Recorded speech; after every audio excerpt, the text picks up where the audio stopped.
Hello everyone, आज date है 15 अप्रैल 2021 और द हिंदू न्यूज एनालिसिस में आपका स्वागत है। इस वीडियो में हम द हिंदू की इंपोर्टेंट न्यूज़ को प्रीलिम्स और मेंस के पर्सपेक्टिव से डिस्कस करेंगे। इस न्यूज़पेपर की पीडीएफ का लिंक नीचे डिस्क्रिप्शन में दिया हुआ है या फिर आप direct Telegram channel volcano IAS academy को सर्च करके वहाँ से भी पीडीएफ को डाउनलोड कर सकते हो। फर्स्ट न्यूज मैप बेस्ड, और आज हम डिस्कस करेंगे स्ट्रेट ऑफ जिब्राल्टर को। सबसे पहले वर्ल्ड मैप के ऊपर व्यू करते हैं कि स्ट्रेट ऑफ जिब्राल्टर कहाँ एग्जिस्ट करती है। तो ये है स्ट्रेट ऑफ जिब्राल्टर, यहाँ पर है मेडिटेरियन सी और इस साइड है अटलांटिक ओशन। तो दोनों को आपस में कनेक्ट करने के काम करती है स्ट्रेट ऑफ जिब्राल्टर। स्ट्रेट क्या होती है? A narrow water passage that connects two big water bodies, मतलब छोटा सा पानी का एक एरिया, एक पाथ, एक पैसेज जो दो बड़ी वाटर बॉडीज़ को आपस में कनेक्ट करने का काम करती है। और इसके अलावा टू लैंड मासेज को एक दूसरे से दूर करने का भी काम करती है। मतलब टू बिग वाटर बॉडीज़ को तो आपस में कनेक्ट करता है और टू लैंड मासेज को एक दूसरे से दूर करता है। तो ये है स्ट्रेट ऑफ जिब्राल्टर। अब अगर आप अच्छे से व्यू करें स्ट्रेट ऑफ जिब्राल्टर को, तो सबसे पहले तो आपको पता होना चाहिए कि जो जिब्राल्टर है वो ब्रिटेन की ओवरसीज टेरिटरी है। ब्रिटेन की ओवरसीज टेरिटरी है। देखो, एग्जिस्ट ये स्पेन के पास करती है, लेकिन ब्रिटेन की ओवरसीज टेरिटरी है। यहाँ पर मेडिटेरियन सी है और इस साइड है अटलांटिक ओशन। ये है स्ट्रेट ऑफ जिब्राल्टर। यहाँ पर अफ्रीकन कंट्री है मोरक्को, और मोरक्को के पास में ही स्पेन की एक ऑटोनोमस सिटी है जिसका नाम है सेटा।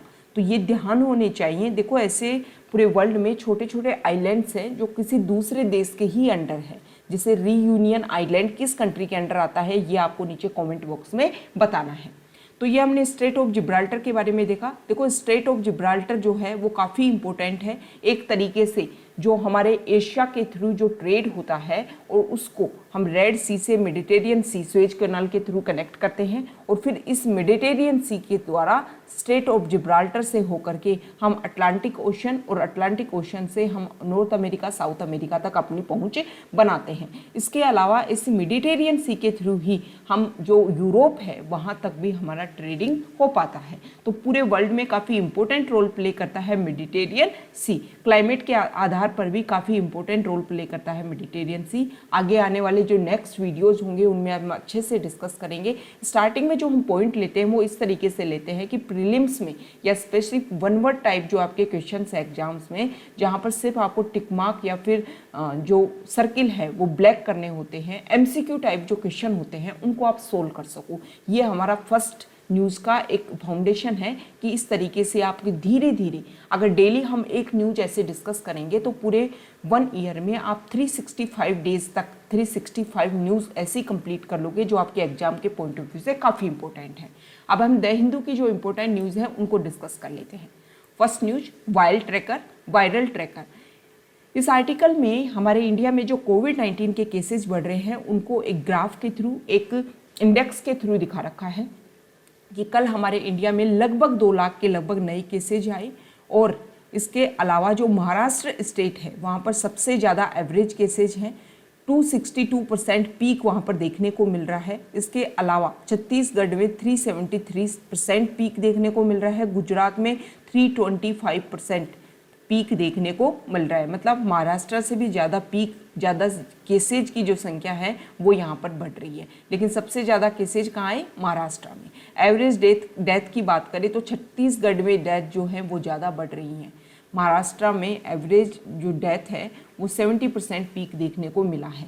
और 1 लाख पॉपुलेशन के ऊपर जो डोजेज दी जा रही हैं वो महाराष्ट्र में है 8,733, और जो छत्तीसगढ़ है वहाँ पर 15,000 के लगभग। इसके अलावा गुजरात में 14,000 के लगभग, राजस्थान में 15,000 के लगभग, और वेस्ट बंगाल जो स्टेट है, यहाँ देखिए, राजस्थान में 12,000, केरला और गुजरात में 14-15,000 के लगभग डोजेज दी जा रही है 1 लाख पॉपुलेशन के ऊपर। Next news, CBSE examination for class 12th postpone, class 10th cancelled. CBSE ने डिक्लेरेशन किया है कि 1 जून को वो दोबारा से रिव्यू करेंगे कोविड-19 पेंडेमिक का, और पेंडेमिक के आधार पर क्लास 12th के लिए जो एग्जाम है उनकी डेट डिसाइड की जाएगी। क्लास 10th के एग्जाम कैंसिल कर दिए गए हैं। रिजल्ट जो है वो ऑब्जेक्टिव क्राइटेरियन के आधार पर बेस्ड होगा। अगर कोई स्टूडेंट जिसको लगता है कि उसके मार्क्स सही एलोकेट नहीं हुए हैं, तो जब कोविड-19 की जो इस समय कंडीशन चल रही है वो ठीक हो जाती है तो वो एक एग्ज़ाम में एक अपॉर्चुनिटी के लिए एक एग्ज़ाम में बैठ सकता है और उसके आधार पर अपने परफॉर्मेंस को सुधार सकता है। यहाँ पर देखो कितनी पॉपुलेशन, जैसे 12th में 14 लाख स्टूडेंट है और 10th में 21.5 लाख स्टूडेंट रजिस्टर्ड है। Next news, state obliged to facilitate access to education says supreme court. Supreme court के पास एक केस आता है लद्दाख का। लद्दाख के 2 स्टूडेंट जिनको मेडिकल में MBBS में उनको सीट मिलती है अच्छी प्रेस्टिजियस लेडी हार्डिंग्स और मौलाना आज़ाद मेडिकल कॉलेज में, लेकिन उनको एडमिशन नहीं दिया जाता। तब वो सुप्रीम कोर्ट के पास आते हैं। सुप्रीम कोर्ट बोलता है कि किसी भी स्टेट की ये एफर्मेटिव ऑब्लिगेशन है कि वो जो एजुकेशन के सभी लेवल हैं उन्हीं सभी लेवल तक स्टूडेंट का एक्सेस हो सके और ये फैसिलिटेट दिया जाएगा स्टेट के द्वारा। मतलब कोई भी स्टूडेंट जिसका बैकग्राउंड जैसे कि caste, class, gender, religion, disability, geographical region, इसके आधार पर उनका जो बैकग्राउंड है वो अलग हो सकता है, लेकिन और इस बैकग्राउंड के आधार पर ये जो बैकग्राउंड है उनका वो उनकी पाथ के ऊपर जो उनकी सक्सेस के लिए जो उनका रास्ता है उसमें एक ऑब्स्टेकल ना बने, इसके लिए जो क्वालिटी एजुकेशन है उन तक उनकी एक्सेस हो चुके और ये क्वालिटी एजुकेशन तक पहुंच जो है वो बनाएगा स्टेट। ये स्टेट की जिम्मेदारी है, उनके ऊपर ऑब्लिगेशन है, बाध्यता है कि वो देखे कि उनके स्टेट के जो स्टूडेंट हैं उनको सभी तक इक्वलिटी वाली जो एजुकेशन है उन तक उनकी पहुंच बन सके। Next news, Haryana garments units oppose quota in jobs. अभी हाल फिलहाल में हरियाणा में एक ऑर्डर पास होता है कि हरियाणा में जो प्राइवेट जॉब है उन प्राइवेट जॉब में 75, मान लो कोई ऑफिस है, उस ऑफिस में 100 लोग काम करते हैं तो उन 100 पीपल में जो 75% है वो हरियाणा के लोकल लोग होंगे। तो जो गारमेंट यूनिट्स हैं उन्होंने garment exporter and manufacturer association उन्होंने इस चीज़ का एक तरीके से सर्वे किया और उस बात में ये सामने आई कि हरियाणा में आप स्किल ही नहीं है लोगों के पास में। हरियाणा में स्किल देने पे बहुत ज़्यादा रिक्वायरमेंट है कि जो वेबसाइट है हरियाणा स्किल डेवलपमेंट मिशन, इसमें से सिर्फ 4508 लोग ऐसे हैं जो इस जॉब के लिए, गारमेंट्स वाली जॉब के लिए, जैसे कि टेलर्स, कटर्स, सुपरवाइजर्स और भी बहुत सारी जॉब हैं उनके लिए फुली सुइटेबल सिर्फ इतने लोग हैं और जॉब हैं बहुत ज़्यादा। तो आप 75% की बात तो कर रहे हो कि 75% लोकल को जॉब दो, लेकिन लोकल के पास में स्किल तो होनी चाहिए ना। पहले आप स्किल के ऊपर फोकस कीजिए, अगर स्किल लोग होंगे तभी उनको जॉब दी जा सकती है। इसी के लिए प्रोटेस्ट किया जा रहा है। नेक्स्ट न्यूज एडिटोरियल पेज से है, यहाँ देखिए कोविड-19 के केसेस जिस तरीके से बढ़ रहे हैं उसी को लेकर के ये जो कोविड-19 के कुछ डाटा आए हैं ग्लोबल लेवल पर कंपैरिजन किया गया है इंडिया का। अगर कोविड-19 की जो सेकंड वेव के अकॉर्डिंग देखें तो इंडिया का ग्लोबल लेवल में जितने केसेज हैं उसका 6% इंडिया में है। ये अप्रैल की बात की जा रही है और मतलब पूरे इंडिया में फरवरी की तुलना में अगर बात किया जाए तो 6 गुना ज़्यादा इंडिया का शेयर इसमें बढ़ गया है। और कोविड-19 से जो रिलेटेड जो डेथ हो रही हैं उसमें इंडिया मतलब अप्रैल में 2%, मान लो टोटल जितनी डेथ हो रही है उसमें 2% जो भागीदारी है वो इंडिया निभा रहा है। फरवरी से अगर कंपैरिजन किया जाए तो डेथ में भी तो 6 times more than the share in February, मतलब फरवरी से 6% ज़्यादा शेयर इंडिया का इंक्रीज हुआ है। फर्स्ट वेव के समय में जब फर्स्ट वेव का जब पीक था उस समय इंडिया का शेयर केसेज में 9.9% ऑफ ग्लोबल केसेज और डेथ में 6.7% ऑफ ग्लोबल डेथ। मतलब अगर फर्स्ट जो पीक था उसकी बात करें, फर्स्ट वेव का पीक, तो उससे अगर कंपैरिजन किया जाए तो सेकंड वेव के समय में इस समय तो कम ही चल रहा है। ये सब कुछ जो पिछली फर्स्ट वेव का जो पीक देखा वो सितंबर 2020 में एक तरीके से क्या किया गया था, उसको मापा गया था। महाराष्ट्र जो है वो रेगुलर फर्स्ट नंबर पर बना हुआ है केसेज में और डेथ में। इसके अलावा छत्तीसगढ़, उत्तर प्रदेश, दिल्ली और कर्नाटका ये भी धीरे धीरे यहाँ भी जो केसेज भी है और डेथ भी है जो धीरे धीरे उनकी संख्या बढ़ रही है। यहाँ देखो ग्लोबल केसेज, पूरे वर्ल्ड में जितने केसेज हैं उसमें इंडिया का कितना पार्टिसिपेशन है, तो इंडिया फर्स्ट नंबर पर आ गया है। सितंबर 2020 से अप्रैल की 2021 के डाटा दिखा रखे हैं तो इस समय इंडिया का शेयर 6%। इंडिया ने यूएस और ब्राज़ील को भी पीछे छोड़ दिया है। अगर ग्लोबल डेथ की बात करें तो इंडिया 3rd नंबर पर है। डेथ सबसे ज़्यादा ब्राज़ील में हो रही है, इंडिया में 2% डेथ अभी तक हो रही है। स्टेट वाइज केसेज की बात करें तो महाराष्ट्र में 43 केसेज, मतलब पूरे इंडिया में जितने केसेज हैं उनका 43% महाराष्ट्र में है। और अगर डेथ की बात की जाए तो पूरे इंडिया में जितनी डेथ हो रही है उसमें सबसे ज़्यादा महाराष्ट्र में 42% डेथ महाराष्ट्र में हो रही है, फिर छत्तीसगढ़ में 11%।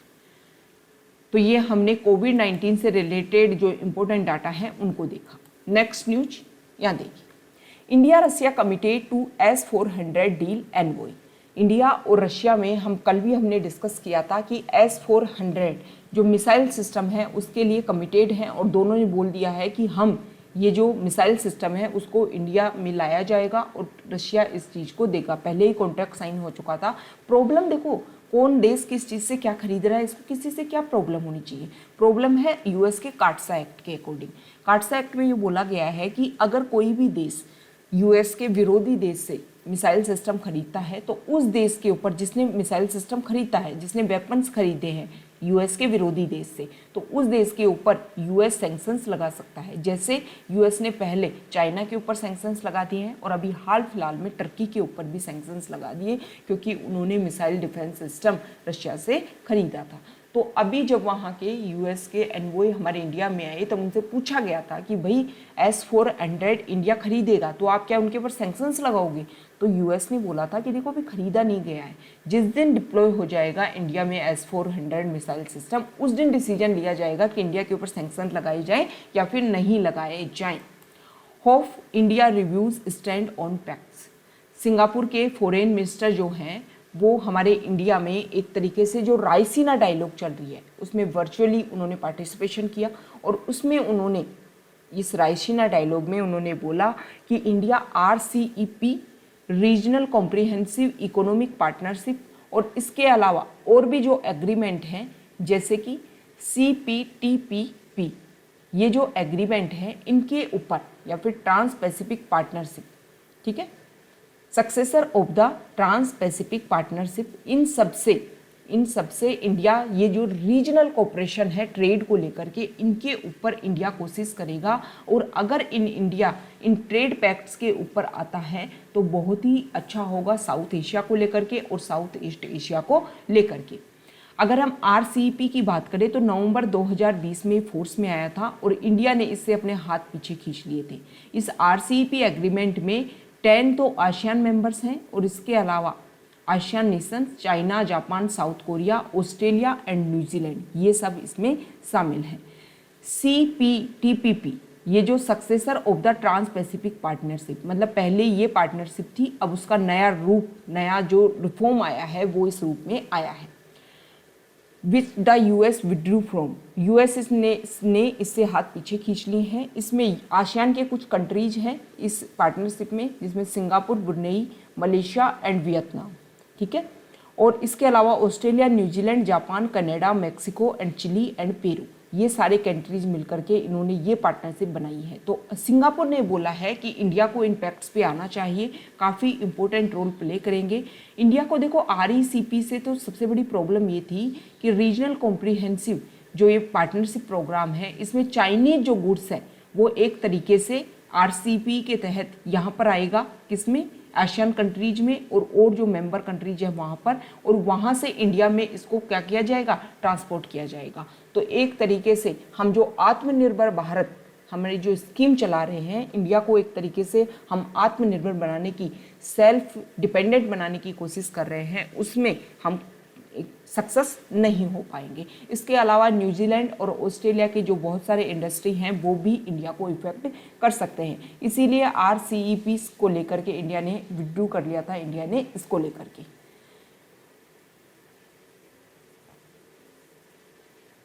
एक सेकेंड, नेक्स्ट न्यूज यहाँ देखिए।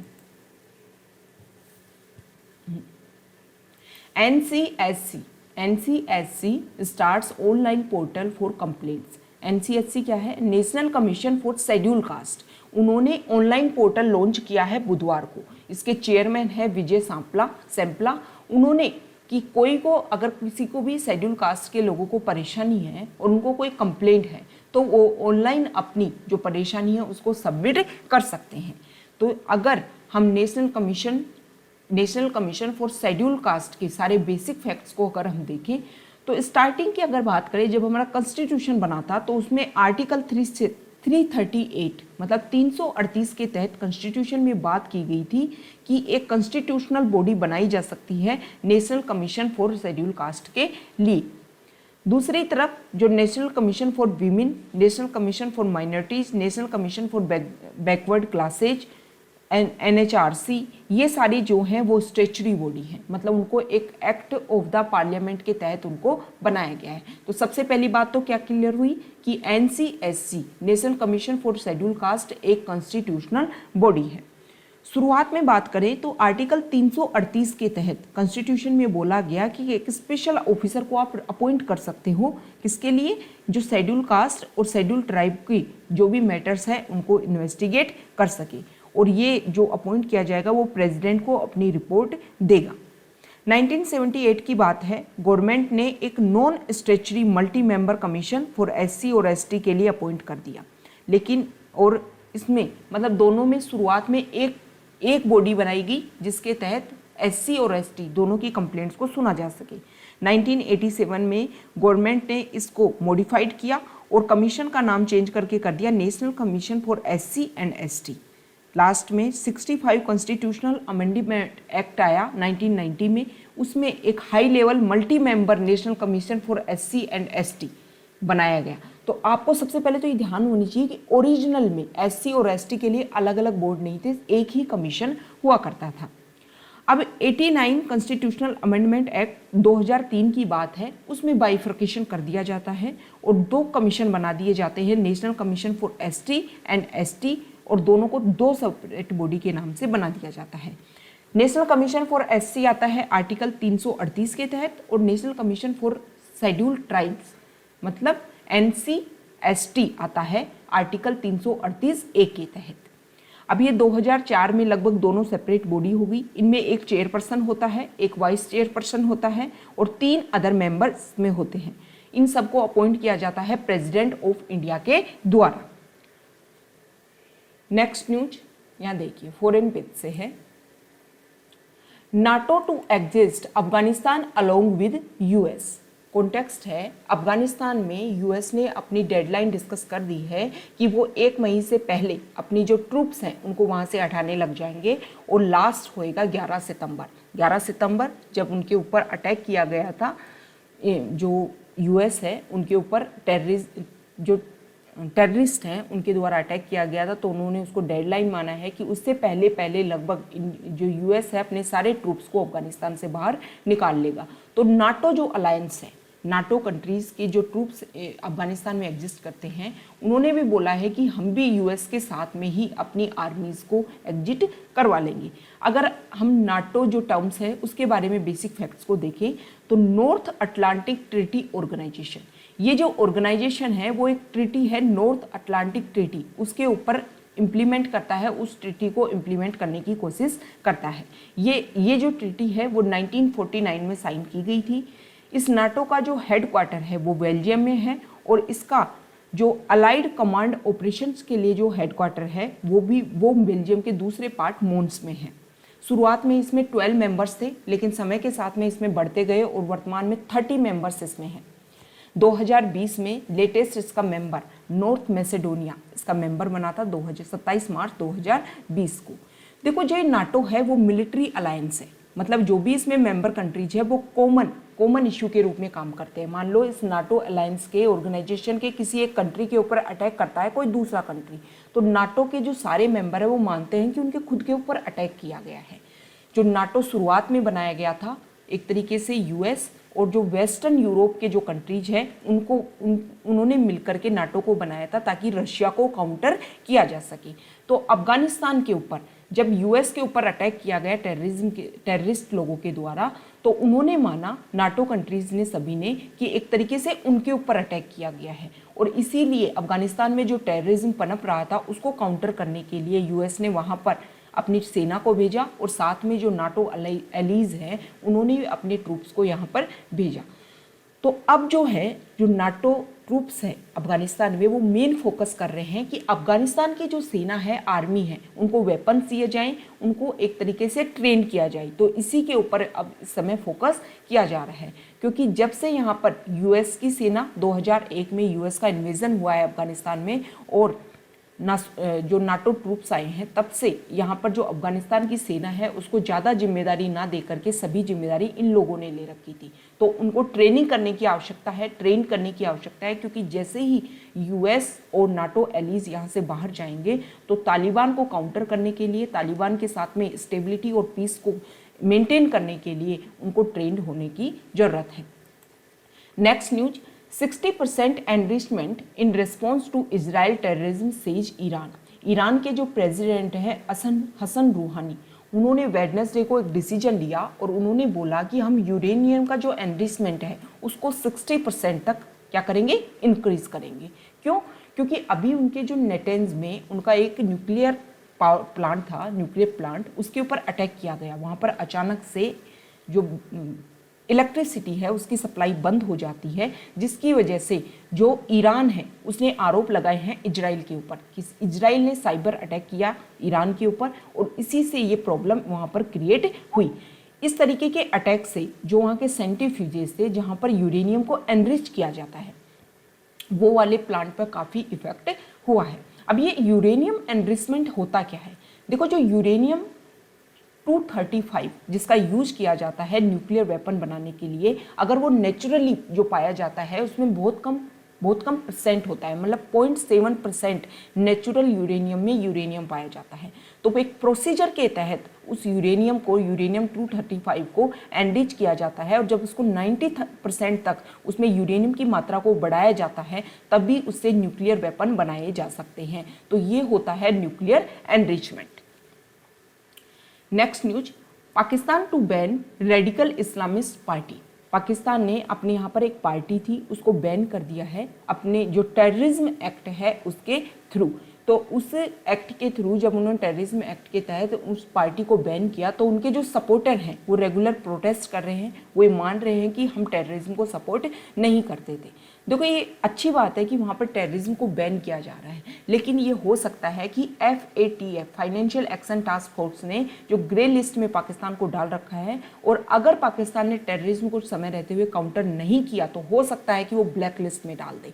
तो ब्लैक लिस्ट में डालने के ऊपर पाकिस्तान के ऊपर काफ़ी सैंक्शंस लग जाएंगे। तो इस तरीके से पाकिस्तान कोशिश कर रहा है कि पूरे वर्ल्ड में, ग्लोबल वर्ल्ड में एक मैसेज आए कि पाकिस्तान टेररिज्म को बढ़ावा ना दे करके पाकिस्तान उनको काउंटर करने की कोशिश करता है। Next news, Denmark drops AstraZeneca vaccine. AstraZeneca vaccine जिसको लेकर के पूरे वर्ल्ड में काफ़ी कंसर्न हो रहे थे कि एक तरीके से ब्लड में ये क्लोटिंग कर रही है, तो अब डेनमार्क ने मना कर दिया है कि वो एस्ट्राजेनेका वैक्सीन को यूज़ नहीं करेंगे। हालांकि बहुत सारे देश ऐसे हैं जिन्होंने, यूरोपियन मेडिकल एजेंसी और WHO ने जो बोला कि एस्ट्राजेनेका की वजह से क्लोटिंग नहीं होती है ब्लड में, तो बहुत सारे देशों ने इसको यूज़ करना, दोबारा से रीयूज़ करना स्टार्ट कर दिया था।